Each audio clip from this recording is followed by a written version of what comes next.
حضور کی قربت کا ذریعہ بھی درود ہے۔ کون سا مومن ہوگا جس کو حضور کے دیدار کا شوق نہیں ہے؟ کثرت درود کی برکت یہ ہے کہ حضور کا دیدار نصیب ہوتا ہے۔ حضور کا دیدار نصیب ہو جائے تو بتاؤ اور کیا چاہیے۔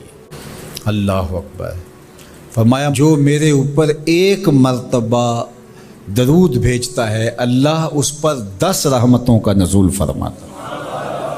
اور ایک حدیث میں آیا جو ایک مرتبہ میرے اوپر درود بھیجتا ہے اللہ اس کے 10 گناہ معاف کرتا ہے، 10 درجے بلند کرتا ہے اور 10 رحمتوں کا نزول فرماتا ہے۔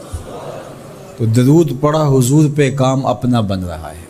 تو درود پڑھنے سے انسان کا باطن سنورتا ہے، اندر پاکیزگی نصیب ہوتی ہے، گناہ دھلتے ہیں، عیب دھلتے ہیں، پریشانیاں ختم ہوتی ہیں، مصیبتیں، آلام، مصائب، دکھ، ٹینشن، پریشانی جو کچھ بھی ہے یہ ختم ہوتا ہے۔ اور درود پرسکون بنا دیتا ہے انسان کو۔ راحت بخش ہے وظیفہ، سرور انگیز ہے یہ وظیفہ، نور بیز ہے یہ وظیفہ، ماحول میں شگفتگی پیدا کر دیتا ہے۔ اگر درود شریف پڑھو گے تو تمہاری بہت ساری پریشانیاں ختم ہو جائیں گی، تمہارے دکھوں کا مداوع ہوگا، تم ریلیکس ہو جاؤ گے درود پڑھنے۔ یہ درود شریف کی برکات ہیں۔ ایک مرتبہ درود پڑھنے سے 10 رحمتیں نازل ہوتی ہیں، اور جو بار بار حضور پہ درود پڑھتا ہے تو بتاؤ کہ کتنا بڑا ذخیرہ رحمتوں کا اس کے اطراف میں پھیل گیا۔ تو اس لیے کثرت کے ساتھ درود پڑھنا چاہیے۔ حضور علیہ السلام نے یہ بھی ارشاد فرمایا کہ جو میرے اوپر درود پڑھتا ہے میرے اوپر لازم ہے کہ میں اس کی شفاعت کروں گا۔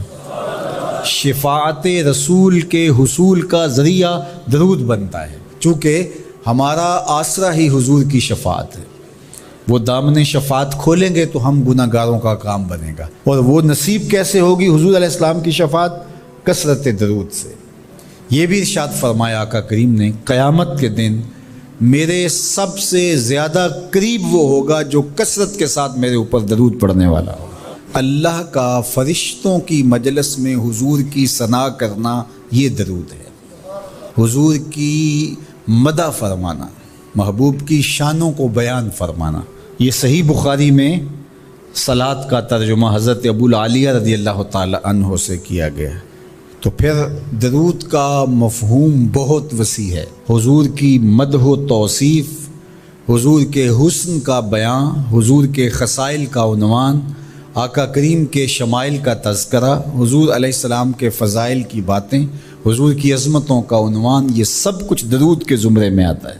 اور پھر ساتھ صیغہ بھی درود کا ہو اور اس میں شانیں بھی حضور کی ہوں، جس طرح درود تاج میں ہے، تو اس میں حضور پر درود بھی بھیجا گیا اور ساتھ حضور کی عظمتوں کو بھی بیان کیا گیا۔ تو یہ ایک خوبصورت گلدستہ بن گیا۔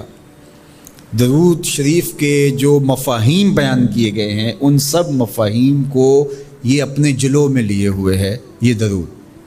تو کثرت کے ساتھ حضور علیہ السلام پر درود پڑھنے کی تلقین فرمائی گئی۔ حضرت ابی بن کعب رضی اللہ تعالیٰ عنہ فرماتے ہیں کہ آقا کریم نے ترغیب دی درود شریف پڑھنے کی، باقی امور اور عبادت، ذکر فکر۔ تو میں نے عرض کی، ارشاد فرمائے کہ میں آپ پر کس مقدار میں درود پڑھوں، کتنا وقت، کتنا درود پڑھوں؟ تو آقا کریم نے فرمایا ماشیتا، جتنا تم چاہو۔ فرماتے ہیں میں نے کہا میں 4تھا حصہ درود پڑھوں گا، باقی 3 حصے دیگر عبادات اور دیگر وظائف اذکار بجا لاؤں گا۔ فرمایا جس طرح تم چاہو، جو تمہاری مرضی، لیکن اگر درود کی مقدار کو بڑھا دو تو تمہارے لیے بہتر ہوگا۔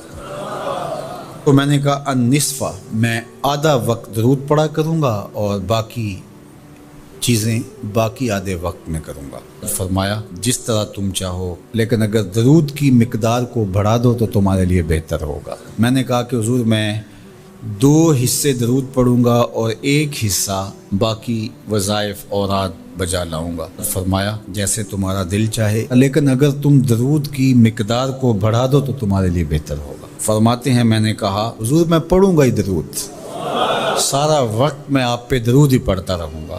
فرمایا پھر تمہارے سارے دکھ، تکلیف، اذیتیں، پریشانیاں، اس کے لیے یہ درود کفایت کرے گا اور تمہارے گناہوں کی مغفرت فرما دی جائے گی۔ تمہاری پریشانیاں، تمہاری اذیتیں، تمہارے دکھ، دور موجود میں لفظ بولا جاتا ہے ٹینشن، تمہاری ساری ٹینشن، تمہارے سارے معاملات حیات کی بے ترتیبیاں، پریشانیاں، دکھ، اذیتیں، سب کچھ ختم ہو جائے گا۔ درود سب دردوں کا مداوع ہو جائے گا، سب دکھوں کا علاج ہو جائے گا، سب پریشانیوں کا حل ہوگا، سب مصیبتوں کا مداوع بن جائے گا، اور ساتھ ساتھ تمہارے گناہ بھی بخش دیے جائیں گے۔ تو درود جتنی کثرت کے ساتھ پڑھا جائے اللہ کی اتنی ہی رحمتیں نازل ہوتی ہیں۔ تو باقی وظیفے، باقی اوراد وہ بھی فضل و شرف والے ہیں، لیکن حضور نے فرمایا کہ پھر تمہارے لیے درود ہی کافی ہو جائے گا۔